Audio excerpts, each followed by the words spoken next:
नमस्कार,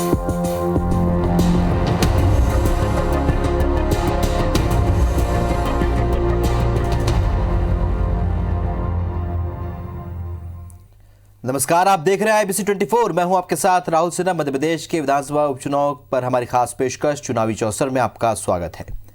मध्य प्रदेश में विधानसभा चुनाव को लेकर नेताओं में जुबानी जंग तेज हो चुकी है। PCC चीफ कमलनाथ ने सीएम शिवराज सिंह के घुटनों के बल बैठने वाली तस्वीर ट्वीट कर उन पर करारा तंज कसा, तो सीएम शिवराज सिंह ने उन पर पलटवार करने में देर नहीं लगाई।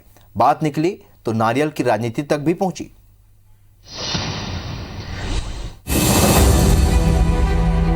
मेरे दिल में आ रहा है, क्योंकि मैं दिमाग से कम राजनीति करता हूँ, मैं तो दिल से करता हूँ।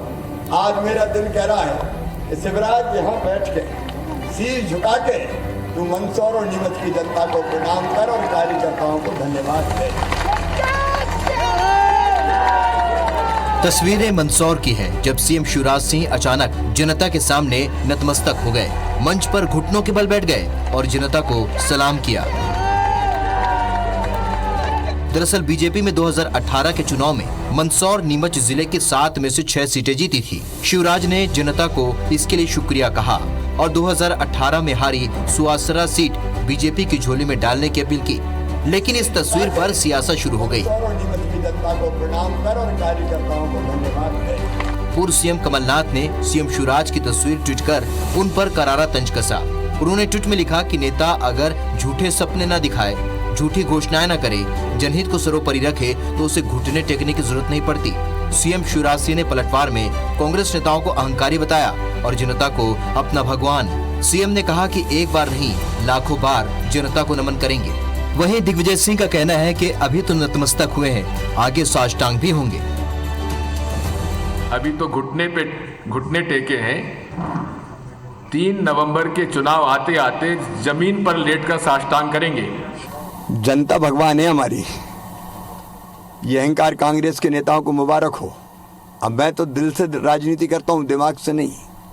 और मुझे लगा कि मुझे जनता का धन्यवाद अदा करना चाहिए, तो मैंने तो शीश झुका के प्रणाम किया अपनी जनता को। एक बार नहीं लाखों बार जनता को शीश झुकाता हूँ, झुकाता रहूंगा। बात निकली तो नारियल की राजनीति तक भी गई। दरअसल सीएम शिवराज सिंह लगातार उपचुनाव वाली सीटों का दौरा कर रहे हैं, विकास कार्यों का शिलान्यास कर रहे हैं, घोषणाएं कर रहे हैं। PCC चीफ कमलनाथ अपनी सभाओं में इन्हें झूठा करार दे रहे हैं। कमलनाथ तंज कस रहे हैं कि सीएम शिवराज अपनी जेब में नारियल लेकर चल रहे हैं और जहां मौका मिलता है फोड़ देते हैं। सीएम शिवराज सिंह ने इस पर भी जवाब दिया। उन्होंने कहा कि नारियल लेकर चलते हैं, कोई शैंपेन की बोतल लेकर नहीं। जब चुनाव आया है, अब एक नारियल नहीं, दोनों जेबों में नारियल लेके घूम रहे हैं। यहाँ भी आए थे, जहाँ मौका मिलेगा नारियल फोड़ लेंगे, जहाँ मौका मिलेगा झूठ बोल लेंगे। 15 साल झूठ बोला, मैंने सोचा 15 महीने घर बैठने के बाद झूठ बोलने की आदत कुछ कम हो गई होगी। जहाँ जाएंगे झूठ बोलना शुरू कर देंगे। अब हम विकास के काम कर रहे हैं तो इनको तकलीफ होती है, और कुछ नहीं मिलता तो कह रहे हैं नारियल लेके चलें। और नारियल पवित्रता का प्रतीक है, भगवान की पूजा करते हैं तब हम नारियल चढ़ाते हैं। नारियल सेवा का प्रतीक है। अब नारियल ही लेके चलता हूँ, शैंपेन की बोतल लेके तो नहीं चलता। दरअसल मध्य प्रदेश में 28 विधानसभा सीटों पर उपचुनाव होना है। बीजेपी के लिए ये सत्ता बचाने की लड़ाई है, तो कांग्रेस के लिए सत्ता वापसी की जंग। जाहिर है बयानबाजी का ये युद्ध अभी और तेज होगा, लेकिन इसमें हार जीत का फैसला जनता करेगी। इसके लिए 10 नवंबर का दिन मुकर्रर किया गया है। Bureau report IBC 24। इधर शिवपुरी में मंत्री सुरेश धाकड़ का एक वीडियो वायरल हो रहा है, जिसमें वो ये कहते नजर आ रहे हैं कि वो बिके हैं, लेकिन जनता के लिए और महाराज सिंधिया के लिए। बता दें कि सुरेश धाकड़ पोहरी सीट से बीजेपी के प्रत्याशी हैं और एक चुनावी सभा में संबोधन के दौरान उनका वीडियो वायरल हो रहा है, जिसमें वो कह रहे हैं कि कांग्रेस नेता आएंगे और ये कहेंगे कि सुरेश धाकड़ को वोट मत देना, उन्होंने जनादेश को बेच दिया। सुरेश धाकड़ आगे ये कहते हुए नजर आ रहे हैं कि मैं बिका जरूर हूं, लेकिन जनता के लिए और महाराज सिंधिया के लिए। बता दें कि कांग्रेस छोड़कर बीजेपी में शामिल हुए 25 विधायकों पर कांग्रेस बिकने का आरोप लगाती रही है। ऐसे में मंत्री सुरेश धाकड़ के वायरल वीडियो पर कांग्रेस और हमलावर हो सकती है। हालांकि IBC 24 इस वीडियो की सत्यता की पुष्टि नहीं करता।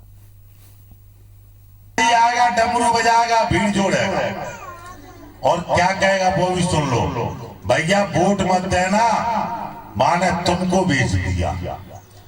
सुरेश राठ के आगे वोट मत देना, माँ ने तुम्हें बेच दिया। मैं आपसे कहना चाहता हूं, मैं बिछा जरूर, लेकिन मैं आपकी खातिर बिछा। मैं बिछा तो हम सबके लोकप्रिय नेता श्रीमंत महाराज साहब के साथ गया, लेकिन उससे पूछना जब मुझसे कहेगा विजय की बात। मुख्यमंत्री शिवराज सिंह चौहान ने आज राजगढ़ के ब्यावरा विधानसभा क्षेत्र में बीजेपी कार्यकर्ता सम्मेलन को संबोधित किया। इस दौरान उन्होंने कार्यकर्ताओं को चुनावी जीत के टिप्स दिए, साथ ही बीजेपी सरकार की उपलब्धियों का बखान किया। ब्यावरा सीट को लेकर उन्होंने कहा कि 2018 में बीजेपी ये सीट 800 वोट से हार गई थी, लेकिन इस बार जीत को सुनिश्चित बनाना है। सीएम शिवराज सिंह ने पूर्व की कांग्रेस सरकार पर भी जमकर निशाना साधा। वहीं कांग्रेस प्रत्याशी रामचंद्र दांगी ने भी अपनी जीत का दावा किया है। उन्होंने सीएम शिवराज के दौरे पर भी तंज कसा है। एक तरफा संकल्प है कांग्रेस की सरकार के कुकर्मों के कारण, और भारतीय जनता पार्टी के कार्यकर्ताओं का वज्र संकल्प है भारतीय जनता पार्टी को विजयी बनाने का। हम भारी बहुमत से जीतेंगे। इस बात को समझना चाहिए कि छोटी छोटी बैठकें, इस समय माननीय मुख्यमंत्री जी को भारतीय जनता पार्टी की बैठक लेने आना पड़ रहा, तो इन्होंने ऐसा कोई काम किया नहीं है। और इनके नारायण सिंह पवार को इस ब्यावरा विधानसभा की जनता उनके 5 साल के कार्यकाल को देख चुकी है, इसलिए दोबारा से इसको भारी मतों से हम लोग चुनाव हराएंगे।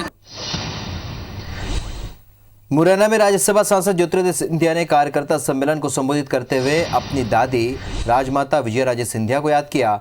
उन्होंने कहा कि जिस तरह से मेरी दादी को जब कांग्रेस की तत्कालीन सरकार के मुख्यमंत्री ने जनता की सेवा करने से रोका, तो उन्होंने जनसंघ की नींव रखी और सरकार को गिरा दिया। सिंधिया ने साफ किया कि अगर कोई भी सरकार जनता की सेवा करने से सिंधिया परिवार को रोकेगा तो वो उसे गिराने के लिए सड़कों पर भी आने को तैयार है। इसी के साथ सिंधिया ने कार्यकर्ताओं को वटवृक्ष बताते हुए कहा कि चुनाव आते जाते रहेंगे, कार्यकर्ता हमेशा पार्टी के लिए खड़ा रहता है। सिंधिया ने अपने भाषण में कांग्रेसियों पर भी जमकर हमला बोला। ज्योतिरादित्य सिंधिया ने कार्यकर्ताओं को सैनिक और सेनापति बताते हुए कहा कि पूरी तरह से तैयार हो जाओ और कांग्रेस के बंबू और तंबू उखाड़ फेंको। ये ऐसी भ्रष्टाचार की सरकार, ऐसी विनाशकाल की सरकार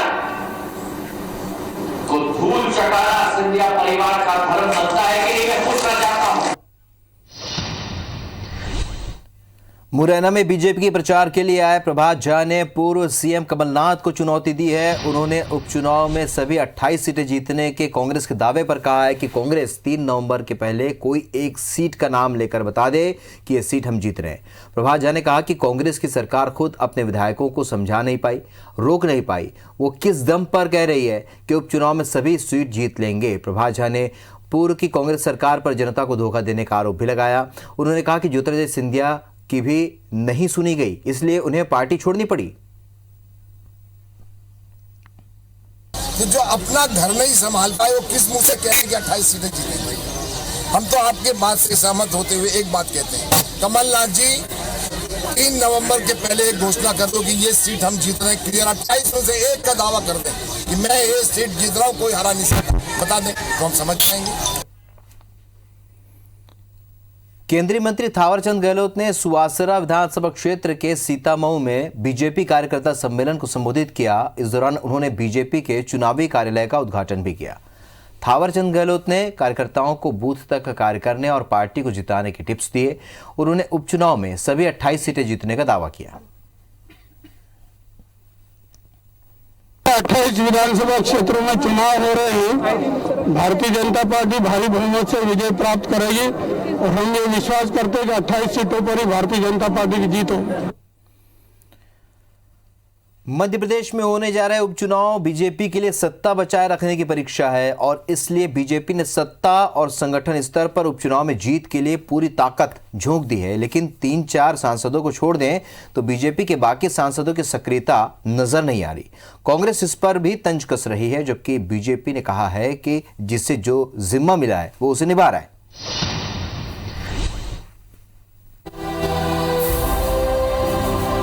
मध्य प्रदेश में 19 जिलों की 28 विधानसभा सीटों पर उपचुनाव होने जा रहा है। सत्ताधारी दल बीजेपी ने इसे जीतने के लिए अपनी पूरी ताकत झोंक दी है। लेकिन उपचुनाव की कैंपेनिंग में बीजेपी के कुछ सांसदों को छोड़ दे तो बाकी सांसद नदारद हैं, जबकि बीजेपी के कई सांसदों के क्षेत्र में एक या उससे ज्यादा विधानसभा सीटों पर उपचुनाव है। ऐसे में इन सांसदों की प्रतिष्ठा दांव पर है। इन पर अपनी लोकप्रियता साबित करने का दबाव भी है। हालांकि संगठन स्तर पर महसूस किया जा रहा है कि ज्यादातर सांसद अब भी सक्रिय नहीं हुए हैं। कांग्रेस इस पर तंज कस रही है। 1.5 लाख से ज्यादा संक्रमित हो गए, तो ये सब शिवराज सिंह चौहान और नरेंद्र मोदी की देन है।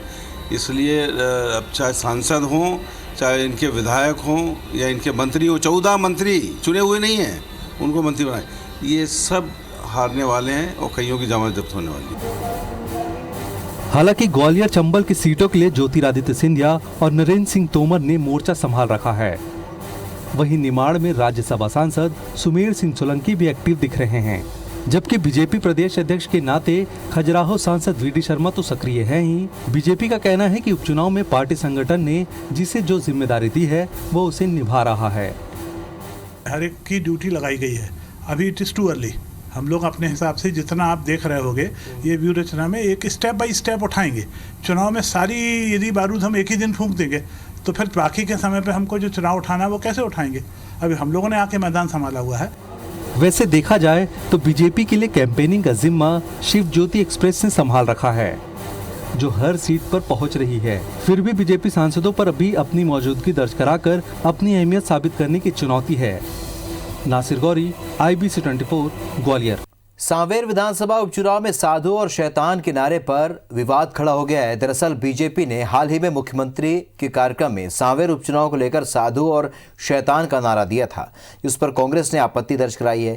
कांग्रेस ने बीजेपी नेताओं के खिलाफ SC एक्ट में मामला दर्ज करने के लिए शिकायत दर्ज की है, जिस पर बीजेपी ने सफाई देनी शुरू कर दी है। बीजेपी नेताओं का कहना है कि साधु और शैतान एक जुमला भर है। इस नारे में साधु और शैतान की व्याख्या नहीं की गई है और न ही किसी तरह की पहचान बताई गई है। बीजेपी ने उल्टा कांग्रेस पर ही आरोप लगाया कि कांग्रेस लगातार धनबल के जरिए चुनाव लड़ना चाहती है। इसी वजह से झूठे प्रकरण दर्ज कराने की कोशिश की जा रही है। हमने ना तो साधु के गुण चिन्हित करे हैं और ना शैतान की शिनाख्ती करी है। हमने तो पहली लाइन में यह स्पष्ट कर दिया है कि यह घड़ी है सांवेर के इम्तिहान की। यह निर्णय सांवेर का मतदाता करेगा कि साधु कौन है और शैतान कौन है। जो भाषा उनने लिखी है वो भाषा हमारी नहीं है, वे हमारे भाव को विकृत करके प्रस्तुत कर रहे हैं। और ये लड़ाई साधु और शैतान की जो नारा है, इस नारे को हमने तो जनता के बीच में रखा था कि सांवेर के मतदाता तय करेंगे साधु कौन है और शैतान कौन है। कांग्रेस इतनी जल्दी में उसने अपने आप को तय कर लिया कि हम ही शैतान है, तो कहीं ना कहीं उनके मन में उन्हें चोर की दाढ़ी में तिनका। बीजेपी के प्रदेश अध्यक्ष वीडी शर्मा ने ग्वालियर में एक प्रेस वार्ता कर कांग्रेस पर आरोप लगाया कि सिर्फ कमलनाथ एंड कंपनी ही कांग्रेस चला रही है। अजय सिंह, दिग्विजय सिंह और अंचल के बड़े नेता गोविंद सिंह जैसे कांग्रेस के प्रचार से गायब हैं। उन्होंने एक बार फिर किसानों की कर्ज माफी के प्रमाण पत्रों को फर्जी बताया, लेकिन जब उनसे सवाल पूछा गया कि कमलनाथ ये कह रहे हैं कि साल 2008 में आपकी पार्टी ने किसानों का 50,000 रुपए का कर्ज माफ करने का वादा किया था, जिस पर प्रदेश अध्यक्ष वीडी शर्मा ने कहा कि बीजेपी ने ऐसा कोई वादा नहीं किया, सिर्फ किसानों को सक्षम बनाने का काम करती है। सिंधिया पर लगे भूमाफिया के आरोपों पर वीडी शर्मा ने सिर्फ कांग्रेस पर ही हमला किया। जब उससे पूछा गया कि कांग्रेस की सरकार के समय बीजेपी ने ही भी भूमाफिया के आरोप लगाए, तो बीजेपी के प्रदेश अध्यक्ष जवाब देने से बचते रहे। पूरे देश के अंदर कांग्रेस में आंतरिक लोकतंत्र तो छोड़ दो, इस देश के अंदर लोकतंत्र की हत्या करने का काम भी कांग्रेस के नेतृत्व ने किया और उसके रणनीतिकार मध्य प्रदेश के पूर्व मुख्यमंत्री कमलनाथ ही रहे थे। जब सिंधिया जी ने कांग्रेस की जमीन खत्म कर दी, सारी जमीन खिसक गई, तो कांग्रेस के पास जमीन के अलावा दिखेगा क्या? और इसलिए वो अनर्गल आरोप माननीय सिंधिया जी के ऊपर लगाते हैं। इस बुलेटिन में फिलहाल इतना नहीं। ताजा अपडेट के लिए आप बने रहिए IBC 24 के साथ। नमस्कार।